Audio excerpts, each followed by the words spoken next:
নমস্কাৰ, good morning বন্ধুসকল। আকৌ এবাৰ এষ্ট্ৰ'ষ্ট্ৰেটেজিৰ এটা নতুন এপিছডত স্বাগতম।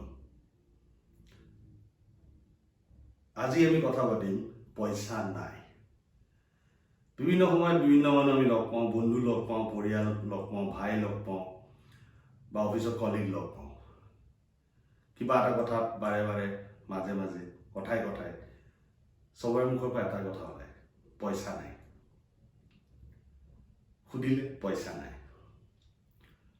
আজি আমি কথা পাতিম পইচা নাই বা পইচা আছে কেনেকৈ কৰিব পাৰি। আমি কথা পাতিম 10টা এনেকুৱা উপায় যি আপোনাক পইচা নাই বা পইচা আছে বুলি ক'বলৈ বাধ্য কৰে।